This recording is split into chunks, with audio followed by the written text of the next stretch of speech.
Qu'est-ce que vous pensez sont les personnes qui vous ont marqué le plus par rapport à ce parcours?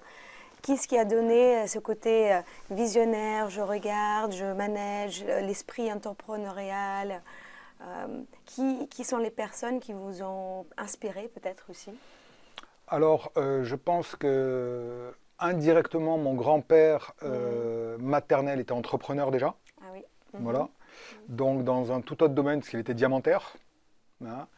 Et au départ, j'ai voulu travailler avec lui, puis je me suis très vite aperçu que j'avais pas assez cette fibre de luxe à l'époque et d'ultra luxe. Oui. Hein.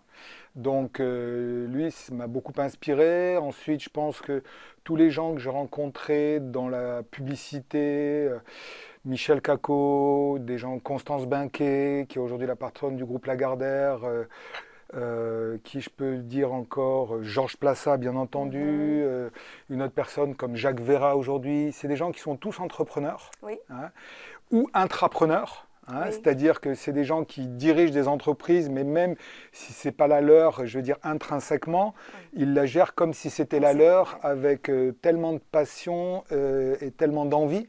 Hein, et je pense que quand on travaille, on s'identifie toujours à des gens au-dessus de nous ou à côté de nous, qui sont vraiment des moteurs en se disant moi, je ne veux pas faire comme les autres, mais en tous les cas, j'essaye de comprendre comment ils ont fait pour essayer, pour m'inspirer, pour me dire, tiens, pour moi qui a un caractère pas facile, qui suis très pushy, comment je pourrais faire pour qu'à la sortie, j'arrive à entraîner des équipes avec moi, à les passionner et à avancer, parce que j'ai fait 15 ans de rugby, je ne peux pas me refaire, je travaille qu'en équipe.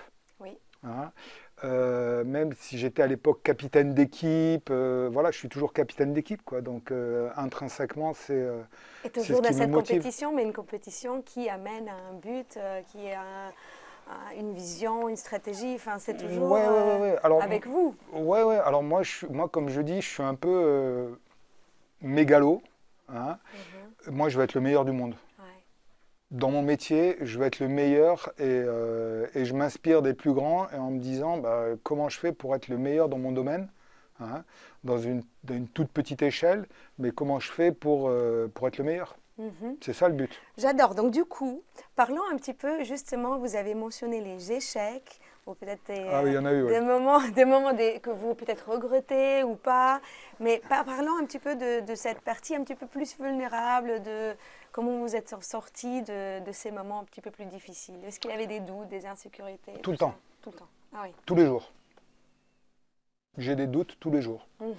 Tous les jours, en me levant ou le soir en me couchant, je me dis, tiens, est-ce que j'ai bien fait Voilà, donc c'est un doute. Être dirigeant d'entreprise, c'est un doute permanent.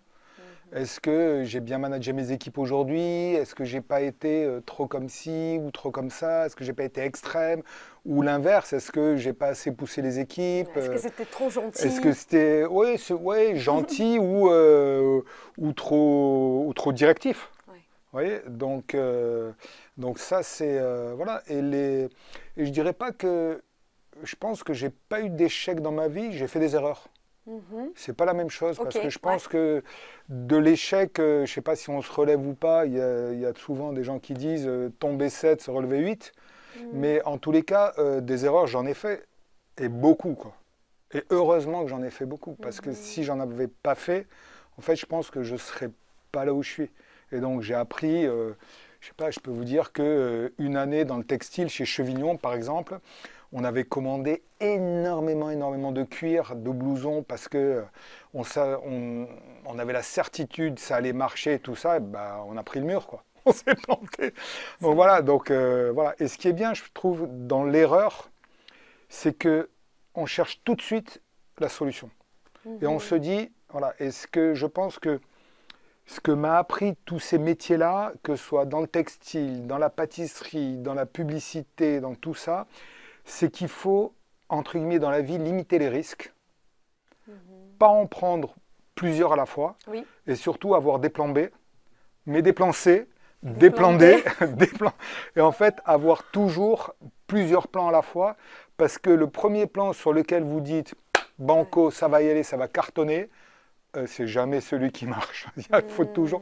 Donc c'est bien d'avoir un plan B, un plan C, et se dire tiens, si là ça marche pas, je vais voir comment je vais arriver à avoir ce que je veux, le but, mais peut-être d'une autre façon, d'une manière détourée. Voilà. Quand il y a un obstacle, si vous ne pouvez pas le casser, si vous ne pouvez pas l'escalader, peut-être c'est mieux de le contourner ou de passer dessous. Voilà. Donc c'est ce que j'appelle moi les plans A, B, C, D. Et Voilà. jusqu'à Z. Et jusqu'à Z et souvent. Se préparer à ce qui peut arriver, avoir cette vision,